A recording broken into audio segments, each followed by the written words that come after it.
In Miami, it looks like a burglary gone wrong. At least that's what the murderer hoped. But to detectives, the clues reveal the truth. A man dies in the flames of his burning truck. But the real crime scene is miles away. Can forensics prove that connection?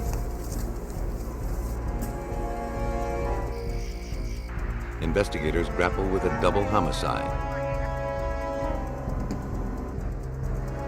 The sole eyewitness reports the victims were killed by a ninja assassin. Some kill out of hatred. Some do it for love. But for others, murder is all in a day's work. Their services are available to anyone willing to pay the price for their deadly dealings.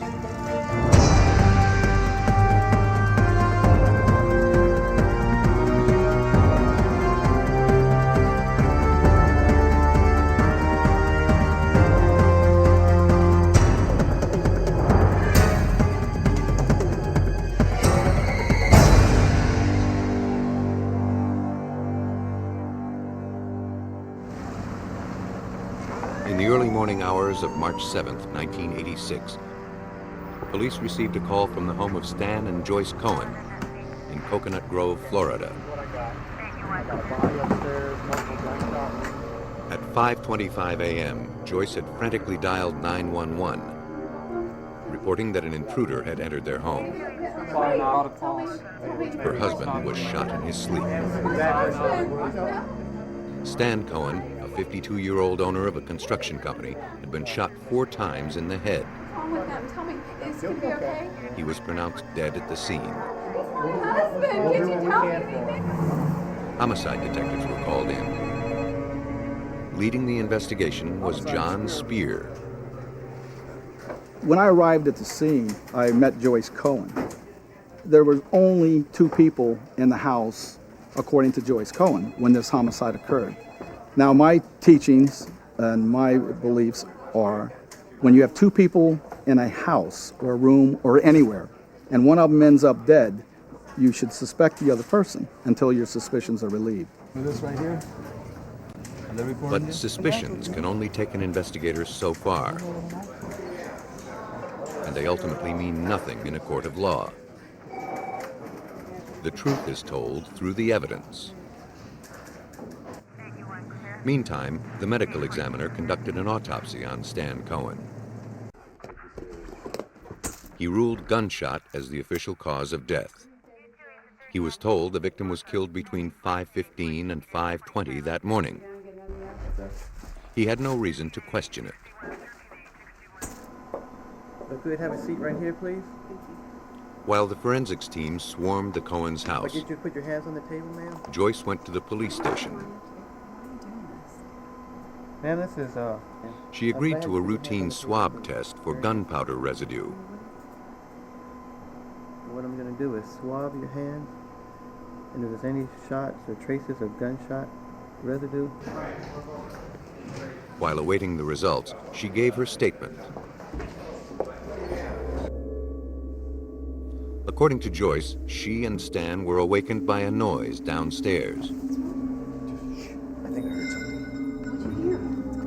Stan picked up his gun, and the two went to investigate.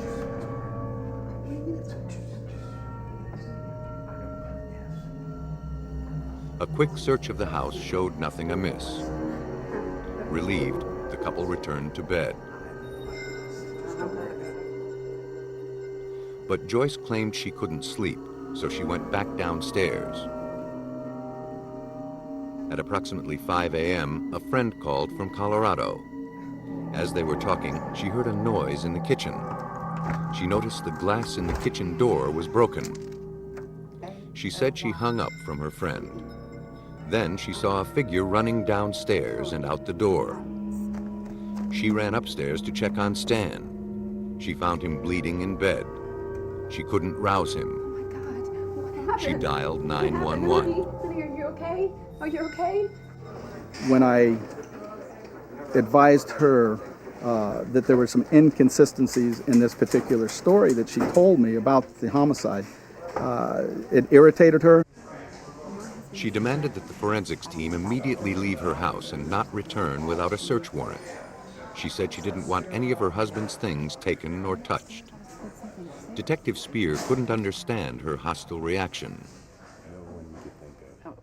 Now, if a loved one of mine or anybody else that I would know was killed, I think they would cooperate 100% with the police. To me, she was not cooperating. To Spear, it seemed she knew more than she was letting on. The only thing we can do is maybe... I got some lady captain. Until the warrant was issued, investigators were locked out of Cohen's house. 4 hours later, the paperwork came through.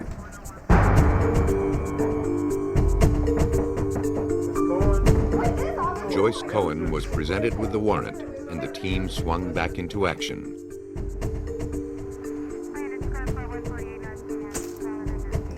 They went inside to dust for fingerprints.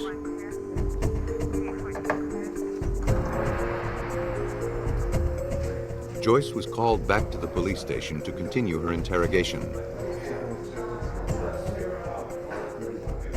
By now, the residue tests on her hands had come back from the lab. They were positive, showing she'd had contact with gunpowder. She calmly provided detectives with an explanation.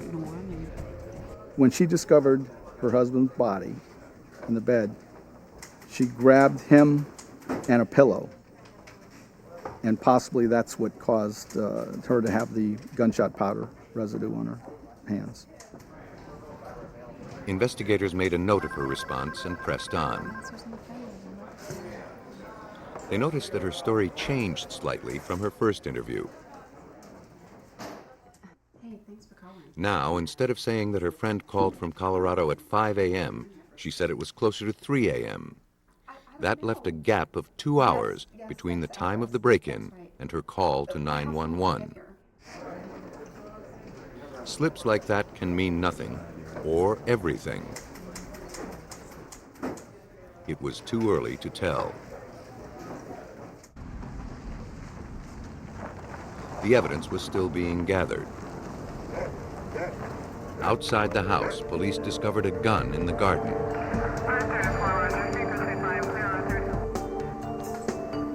It was taken to the Miami Police Crime Scene Investigations Unit, where it was examined by Technical Supervisor Sylvia Romans.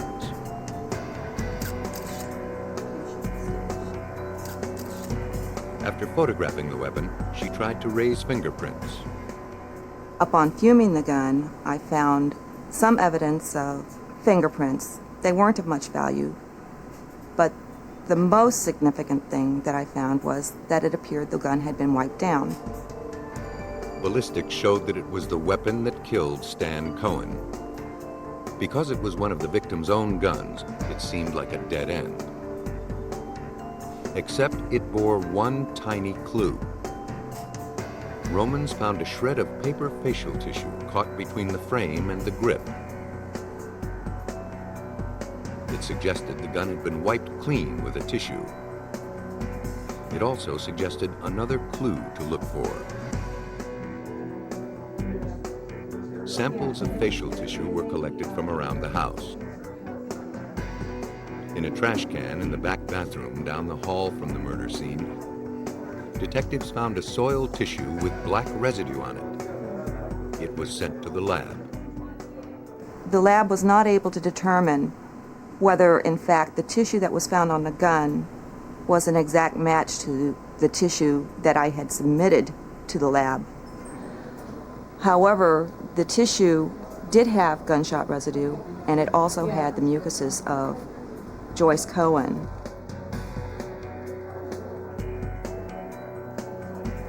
Blood in the nasal mucus matched Joyce Cohen's blood type. It strongly suggested that Joyce had shot her husband, then wiped down the gun with this tissue. But facial tissue makes flimsy evidence.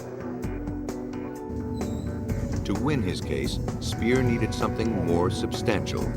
What he got was a confession from someone who wasn't even a suspect. In the case against Joyce Cohen, Miami police were hampered by lack of solid evidence. But 1 month after Stan Cohen was murdered, the investigation took an unexpected turn. A career burglar named Frank Maglione was arrested for a separate crime. He knew about the Cohen murder and wanted to strike a deal. We learned that he and 2 other companions assisted in this homicide and were paid to do this homicide by Stanley Cohen's wife, Joyce Cohen. Maglione knew things that only someone involved could have known. So it was clear he was telling the truth. But even this startling confession didn't assure Joyce Cohen's conviction. On the stand, it would come down to the words of a grieving widow versus the testimony of a career criminal. Feeling he didn't have enough evidence to get a conviction, Spear spent 2 years chasing the other men Maglione implicated. But they wouldn't crack. He had to rely solely on Maglione and the forensic evidence to prove Joyce Cohen's involvement.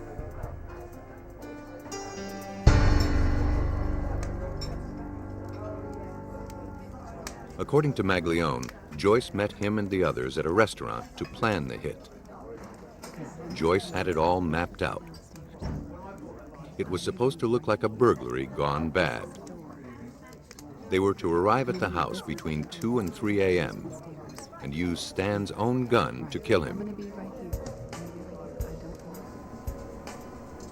Maglione's story had one nagging inconsistency: the time of the hit. So they can make friends. Phone records showed that Joyce called 911 after 5 a.m., not 3 a.m. They also showed that her friends called from Colorado shortly before the 911 call, around 5. It didn't make sense for Joyce to wait 2 hours to call police, and yet 3 a.m. is also the time Joyce gave in her second statement. What seemed like a possible slip of the tongue suddenly became pivotal to the case.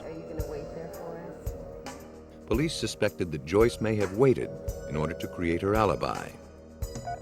They followed that lead. They learned that a guest at a neighbor's house was awakened on the night of the murder by what sounded like gunshots. He recalled looking at the clock. It was around 3 a.m. The information supported Spear's theory. But even this report was nothing more than circumstantial. To truly determine the time of death, he needed the testimony of the victim, Stanley Cohen. Originally, the medical examiner had no reason to doubt the time of death according to Joyce Cohen, and listed it at 5:30. Now, determining the time of death was more tricky. The body had long since been buried. All that remained were photos taken upon its arrival at the medical examiner's office. Hours after death, blood settles in the lowest portions of the body in a process called lividity. The pooling blood creates telltale red marks. From the extent of the lividity marks, a medical examiner can estimate the time of death. 7 by 5 centimeters. Joyce Cohen's lawyers hired an expert witness who requested copies of the autopsy photos. Over the right side. He determined there was no lividity when the pictures were taken, meaning the victim was killed shortly after 5 a.m., as Joyce originally asserted. But because the defense was viewing second-generation reprints of the photos, the subtleties of the images were lost. Testifying for the prosecution, the medical examiner went back to his original photographs. The lividity was apparent, meaning the victim was killed around 3 a.m. Joyce had waited 2 hours to call the police, proving she was part of the conspiracy to kill her husband.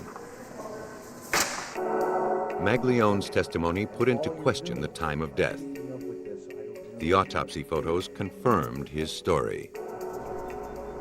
The forensics work on the scrap of facial tissue further proved Joyce Cohen's connection to her husband's murder. At the prearranged time, Maglione and his team arrived at Cohen's house. she was awake and let them in. They already knew where to find Stanley's gun. They went to the bedroom,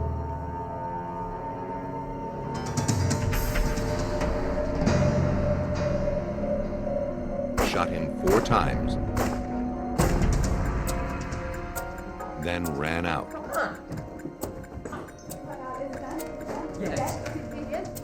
On the way, they dropped the gun.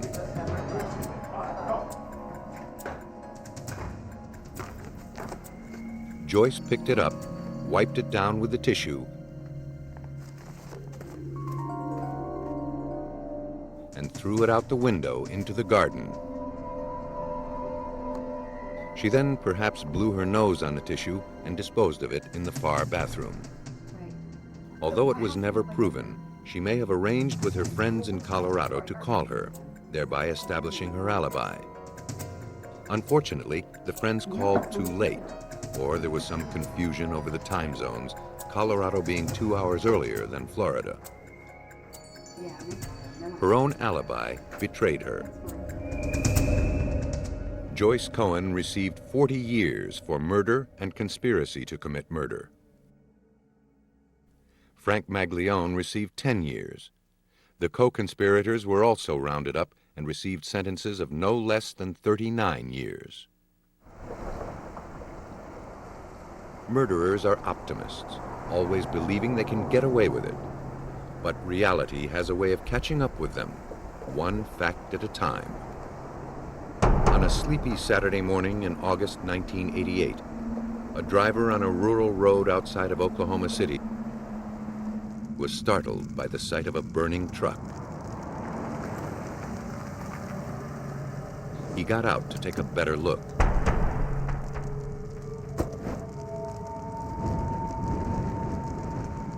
Curiosity turned to horror when he saw the body of a man lying on the driver's side of the cab, his leg dangling out of the open door.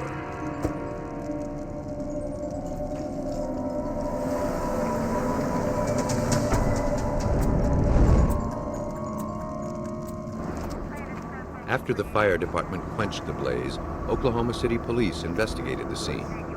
Wow, look at this, Joyce. Yes. The vehicle was annihilated. A man was dead. Hey, Mark, can you come over, take some pictures of that?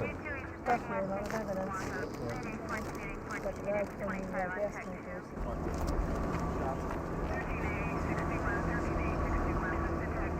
While police traced the vehicle to determine who the victim was, the sheriff's department received a call from a woman whose husband hadn't returned from work. Marilyn Plants, an Oklahoma City housewife, told the sheriff that her husband Jim, a newspaper press room supervisor, should have been home 2 hours ago. She was distraught. It wasn't like him to be late. Marilyn said that she'd last seen her husband at dinner the night before. It was just like any other evening. After the meal, he went off to work. I made some chocolate chip cookies for dessert. Oh, cool. Can I take some to work? He mentioned nothing about having to stay late. The make and model of Jim Plantz's truck matched the burned vehicle. Later, dental records proved the victim was indeed Jim Plantz. City officials were left with the sorry task of telling Marilyn Plantz that her husband had died in a horrible accident. But investigators weren't entirely convinced it was an accident. A spot of blood found on the road behind the truck raised questions. From the condition of the truck itself, investigators quickly ruled out mechanical failure or a cigarette mishap as the source of the fire. Lieutenant Ralph Gibson led the investigation. We found that there was a rag, cotton rag, partially burned in the gas tank, indicated like someone tried to set it on fire to blow it up. The actual fire was so hot that gasoline or something in that order was used, that it burned so hot that the glass actually melted in the vehicle. The ferocity of the blaze gave investigators reason to suspect that the truck was intentionally torched. The autopsy fueled those suspicions.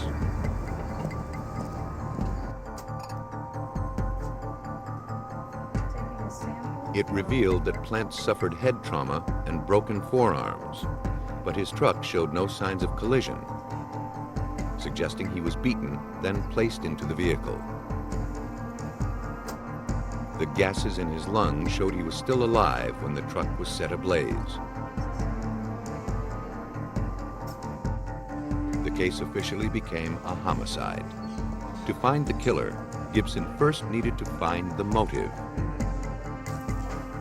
Gibson learned from Plantz's employer that the victim had recently increased his company life insurance from $50,000 to $290,000. He had a separate policy for an additional $20,000. Dead, Jim Plantz was worth more than $300,000.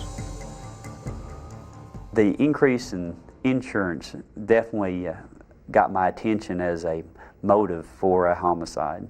Well, sure. Go The ahead. beneficiary of the money was Jim's wife, Marilyn Plantz. Go ahead over the back of the couch. It didn't seem likely that the young mother would be strong enough to beat her husband to the threshold of death and then drag him into his truck. Investigators asked her the routine questions about the state of her marriage, her financial situation, any enemies her husband may have had. Her answers were equally routine. No motives or enemies came out of the conversation. It began to look as though Plantz may have been the victim of a random act of violence.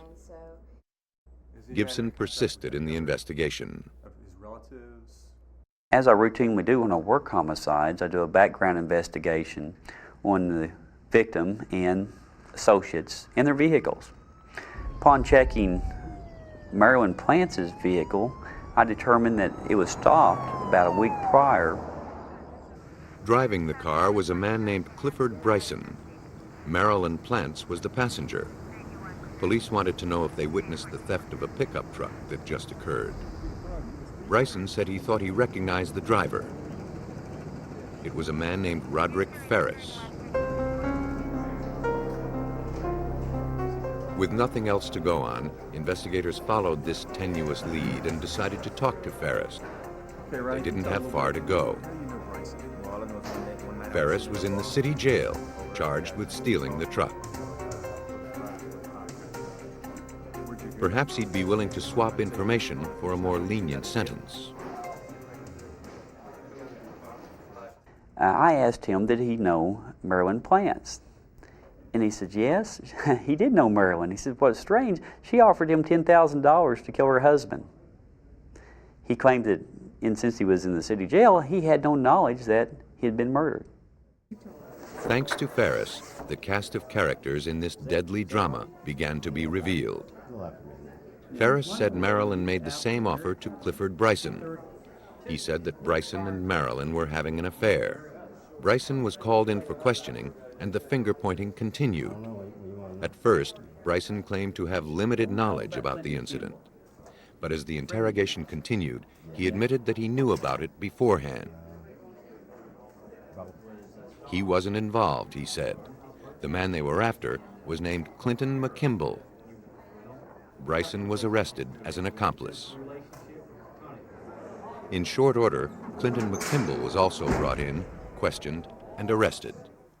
He admitted that both he and Bryson were the participants, that they were solicited by Marilyn Plantz to kill Marilyn's husband, Jim.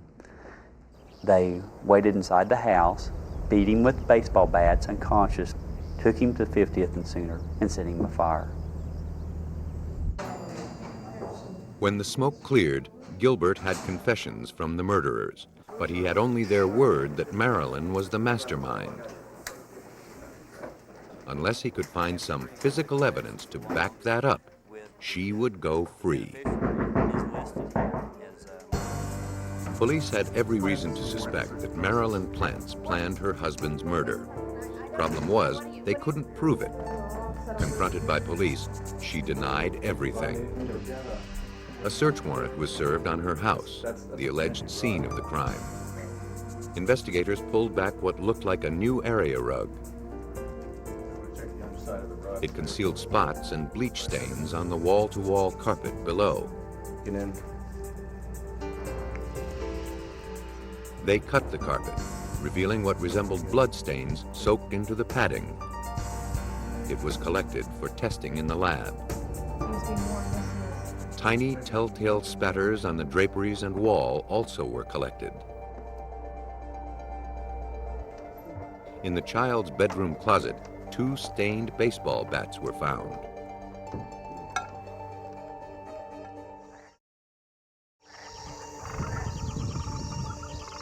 Bryson told police that after they burned the truck, they returned to Marilyn's house. Because their clothes were covered with blood, Marilyn gave them the victim's clothes to wear. They bundled their own clothes in a bag and disposed of them in a creek a half-mile from the Plantz's home. To corroborate Bryson and McKimball's story, the creek was searched for evidence. The odds of finding this evidence were actually against us because we had several days of rain and the creek had swelled. The diligent team managed to find the clothing. The evidence from the creek and the Plantz's home was bagged, tagged, and sent to the DNA serology laboratory of the Oklahoma City Police. Carpet in. We're going to get the washcloth and jeans. There, each piece was scrutinized to see if it contained blood, and if that blood matched that of Jim Plantz. Only then would Bryson and McKimball's account be proved.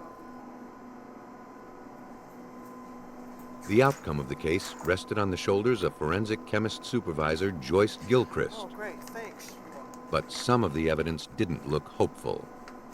I was very surprised that when the evidence was submitted to our laboratory from the clothing that was taken from a creek, the request was made by Detective Gibson for me to see if I could find any blood stains on the clothing. Cold running water is the best way to remove blood stains. The clothing had been in the current for over a week. Gilchrist was fighting the odds. She knew the chances of detecting blood, let alone typing it, would be slim. To find traces of blood, Gilchrist used luminol, which makes blood stains glow in the dark. The luminol solution must be mixed just before use and applied right away. It was sprayed onto the jeans. Then the lights were extinguished. The faint glow provided a glimmer of hope. The blood hadn't washed away. Now she had to see if its proteins were intact enough to identify whose it was. Before the advent of DNA testing, investigators relied on blood typing, which is less precise. To determine the blood type on the evidence, Gilchrist used a technique called absorption illusion. Bloodied threads from the jeans were glued into small wells using ordinary nail polish. Then human anti-serum was added. It was incubated overnight under controlled temperature. Next day, the blood was tested for its type, A, B, or O. Surprisingly, the tests on the blood were a success. Despite its time underwater, the blood was in good enough condition to reveal that it was type A, the same as Jim Plantz's. The results were encouraging, but not conclusive, because type A blood is shared by millions of people. To be certain the blood was the victim's, it was subjected to a more complex test for enzymes specific to his blood. The chances of anyone else having the same set of enzymes are slim. Proteins are added to the samples. Drawn across by an electric current, the samples react, creating light and dark bands. If the bands on the sample matched the bands created by the victim's blood, Gilchrist could be certain the unknown sample is Plantz's blood.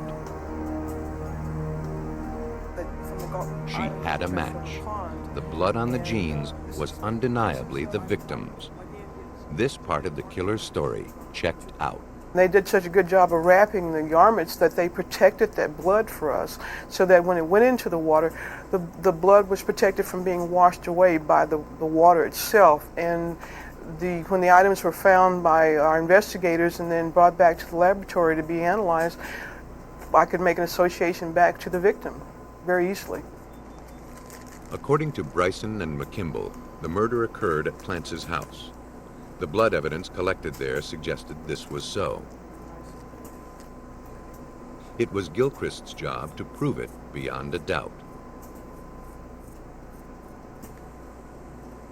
The blood collected from the carpet, walls, and drapery were not as conspicuous as the blood on the clothing, but the tiny droplets were in much better shape. The same tests were performed on these samples. The results came quickly. The blood belonged to Jim Plantz. The murder had obviously occurred in the Plantz's home, just as Bryson and McKimble had said. Now, Gibson had to prove that Marilyn Plantz knew about it. She was called in for an interview. She denied just about everything. That at first she didn't even know any of the other two participants, being Bryson and McKimble. Then during the interview, again, she changed the story to fit the facts as she learned that we knew more than what she thought. Marilyn insisted that she was asleep until about 8 a.m. She never heard her husband come home, heard no commotion. If Bryson and McKimble killed the victim in her home, it was totally without her knowledge. Gibson had to prove that the new area rug wasn't the only thing lying in the Plantz's home. He knew that Marilyn was trying to cover up her involvement in her husband's murder.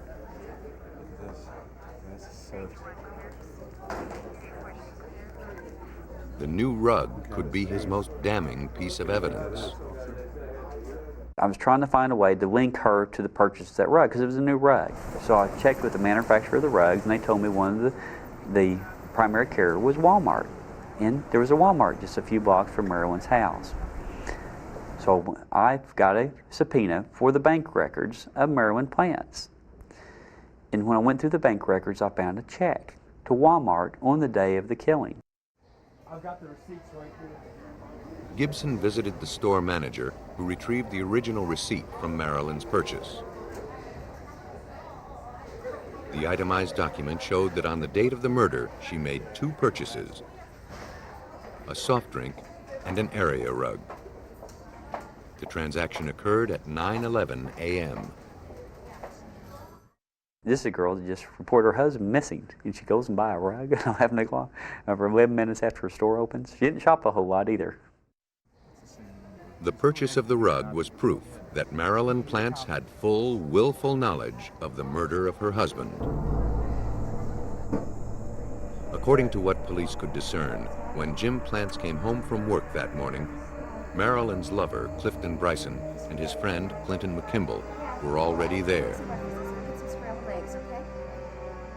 waiting to bludgeon him with baseball bats.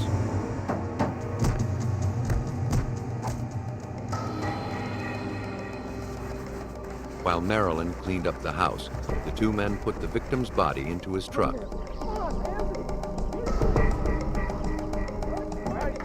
Drove it to a remote road, doused it with gasoline, and set it afire. The victim should have been dead, but he wasn't. He made one futile attempt to flee the flames. Then he was consumed. The truck should have exploded, destroying the evidence, but it didn't. The three conspired to kill Mr. Plantz for the insurance money. McKimble did it for $45,000 that he was promised his share. The other two were going to take the rest of the money, move to Texas, and live off this particular insurance proceeds. Instead, Marilyn Plantz and Clifton Bryson were sentenced to death. Clinton McKimble received life in prison.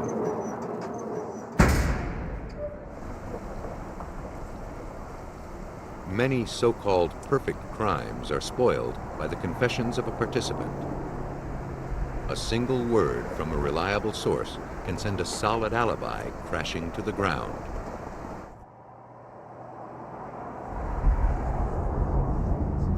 It was the night of September 25th, 1985. Yom Kippur, the Jewish Day of Atonement, had drawn to a close. Vera and Gerald Woodman marked its passing at a dinner party at the home of Vera's sister in Bel Air, California.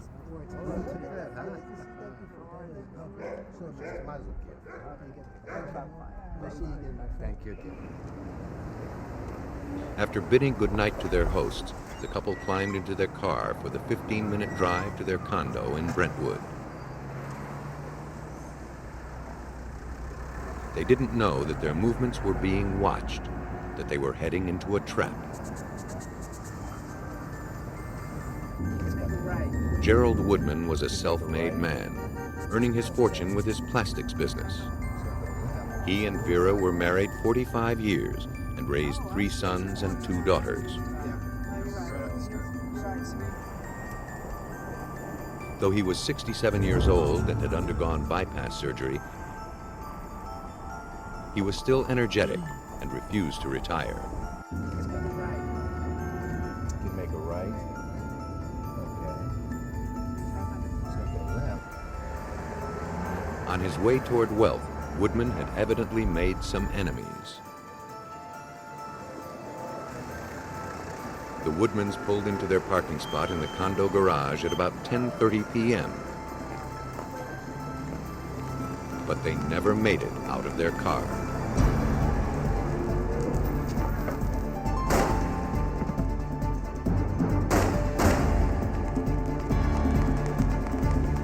The ringing gunshots drew the attention of one of the residents, who raced to see what the commotion was. He caught only a glimpse of a single figure shrouded in black as it vanished into the darkness. He called the police to describe what he'd seen. LA detectives Richard Crotzley and Jack Holder were assigned to the case. Holder knew it was going to be a tough one. I received a call at home from my lieutenant, Ed Henderson. He advised me that we had a double homicide in the West Los Angeles part of LA, and that the suspect was described as a ninja warrior. The media pounced on the image of a ninja assassin on the prowl in West LA. The description was bolstered by the discovery of bare footprints at the murder scene. But the murders relied more on firepower than martial arts. Investigators eventually surmised that the ninja garb was just a disguise, and the footprints were made by the witness. The media still clung to the ninja image. Gerald had been shot once at close range. Vera had been shot 2 times. Police found no shell casings, so they knew the weapon was a revolver. Ballistics determined it was a .357 Magnum, a uniquely powerful weapon. The motive for the crime wasn't immediately clear. Gerald still had his wallet. Vera still wore her jewels. Nothing in the car seemed to have been touched or taken. To Richard Crotzley, the crime smacked of a professional hit. So, since no property was missing from either Vera or Gerald at that time, and it appeared that the robbery was not a motive, things crept into our mind that all of a sudden this could possibly be a murder for hire. Because hired killers have no connection to the victim, they're harder to catch. And because the person who orders the killing can do it from a distance and has time to establish an alibi, he's harder to convict. Investigators needed to work the case from 2 angles. First, they would have to process all the evidence at the scene to catch the gunman. Then they'd have to compile a list of the Woodman's enemies to find out who ordered the hit. They determined that the killers entered the garage by cutting a chain that secured a gate. Apparently, 2 pieces of chain link ended up in a nearby planter, where they were recovered. It wasn't a lot to go on, but detectives knew that if they did their job right, this tiny clue could be the first link in a chain of evidence that would lead to the killer. In West LA, 2 chain fragments were the only clues in the Woodman double homicide. They bore no fingerprints. They were brought to the LAPD's Scientific Investigations Division for further analysis. A low-power comparison microscope revealed that the scratches and imperfections on both pieces were continuous, showing they were 2 halves of the same link. The 2 pieces of chain link recovered from The shape of the cut helped supervising criminalist Bill Llewellyn surmise the kind of tool used to make the cut. I was further able to examine the pieces of chain link and determine that a tool that might have been used to cut the chain link would have been a bolt cutter. While the physical evidence was being gathered, police looked for a motive for the killings. Neighbors had told police that Gerald Woodman was involved with racehorses and gambling. He might have gotten in over his head. A look into his gambling debts turned up nothing. In fact, he'd done well and had no outstanding debts. But another motive may have stood closer to home. Vera Woodman's daughter and sister had an interesting story to tell. They immediately proceeded to tell us about the dispute that had arisen between Gerald and his 2 older sons, Neil and Stuart Woodman, involving the takeover of the family business by the sons. They were very intense and adamant that Neil and Stuart had killed their parents. Gerald Woodman had built Manchester Products, his plastics company, from scratch. When he had a heart attack, he entrusted it to his sons, Neil and Stuart. At the helm, the sons wrested the majority stock away from their father, shutting him out. Gerald spent most of his savings trying to win the company back. The ensuing hatred split the family. Neil and Stuart were no longer welcome at family functions.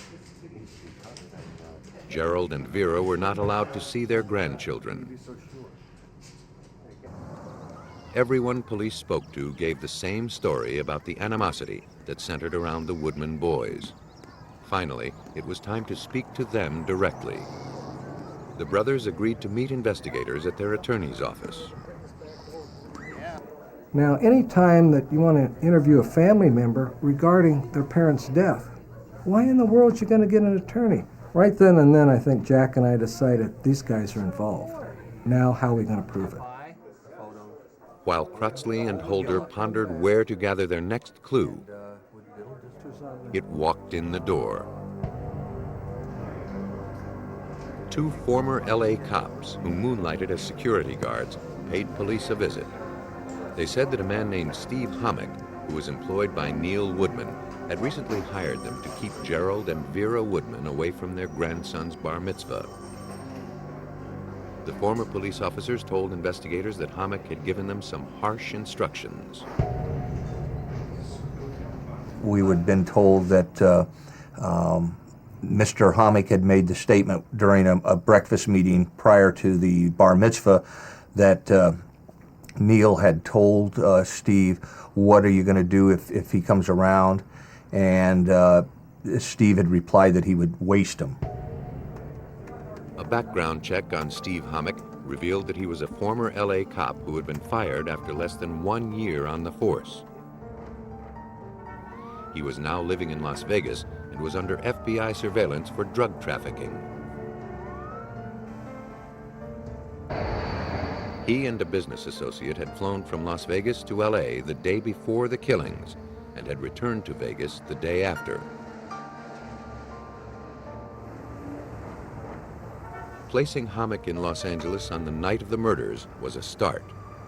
But LA's a big city, and Hommick could have gone anywhere.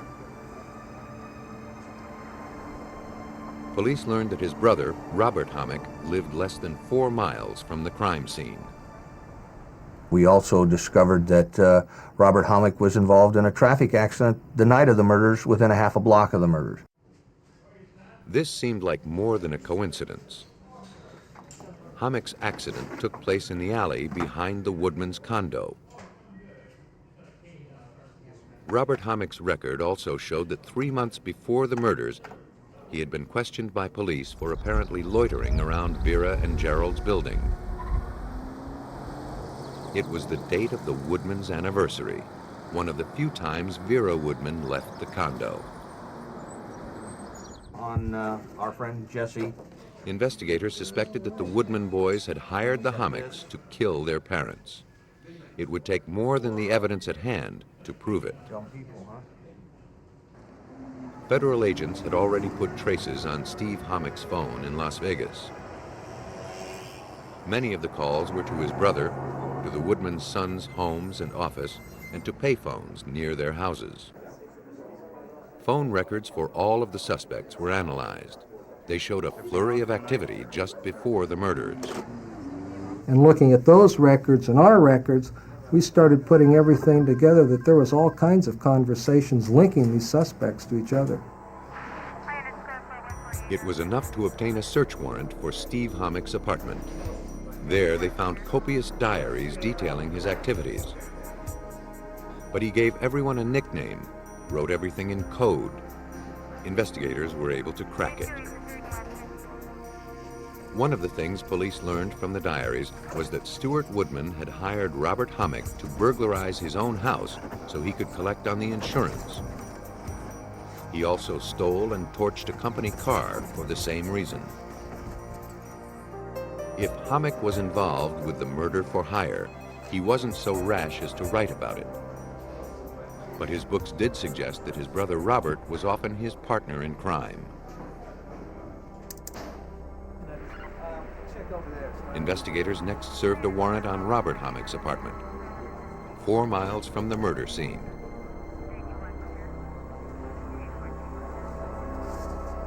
There, they found a new pair of bolt cutters.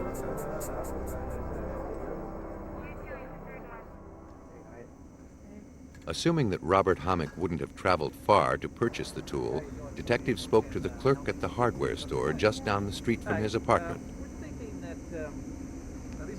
The clerk confirmed that the cutter could make short work of chain link, and she recognized Hommick from pictures detectives showed her. She had sold him the cutter. The bolt cutter was sent to the forensics lab to see if it was the tool that sheared the link outside the victim's parking garage. Bill Llewellyn focused his microscope on the minute scrapings, or stria, on the blades. Essentially, they are the bolt cutter's fingerprint. They are present on that bolt cutter, and no other bolt cutter will have the same set of stri pattern.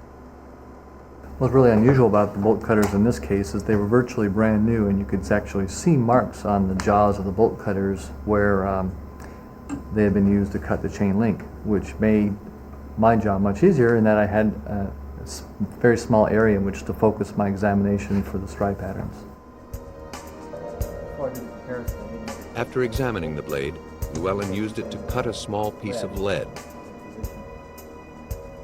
The soft metal became impressed with the blade's stria without damaging the tool's cutting surface. The stria on the lead was then compared with the stria on the chain link.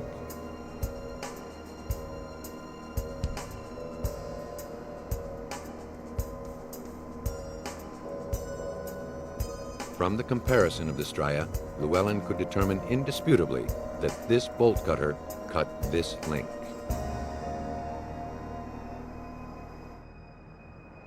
The broken chain was the missing link that Holder needed. It bound Robert Hommick to the scene of the crime, while the phone records and diary entries connected him to the Woodman brothers. But without witnesses or motive, the case was far from being locked up.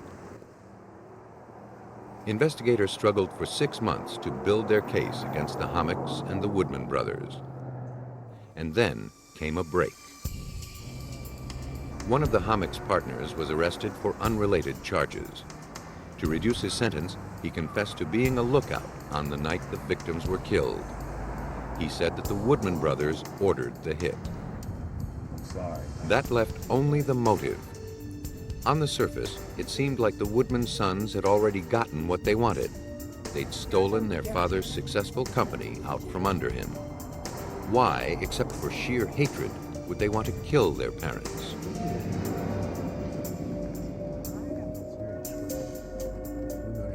The fact was, under Neal and Stewart's control, the company started to falter badly. They were doctoring the books. According to Detective Holder, they were desperate. They had milked the company for every cent they could. They were being audited by the banks, and they were about to go under, and they couldn't stand the thought of their father seeing them lose and go bankrupt. Fired by hatred, motivated by greed, and doomed by incompetence, Neal and Stewart Woodman took their father's company and destroyed it. Vera Woodman had a $500,000 life insurance policy payable to the company. It wasn't enough to get Manchester Products out of debt, but it was the only hope the Woodman boys held. Holder and Crotsley, with the help of criminalist Bill Llewellyn, had their evidence in place and were ready to arrest and prosecute. Armed with phone records, journal entries, a henchman's confession, and the cut chain link, they were able to tell their story of murder for hire. Was the first time that LAPD had put on a case where they used tool mark impressions as evidence. The evidence was enough to convince the jury. For conspiracy to murder Vera and Gerald Woodman, Neal and Stewart Woodman received life in prison. Robert Hommick, life without parole, and Steve Hommick, death.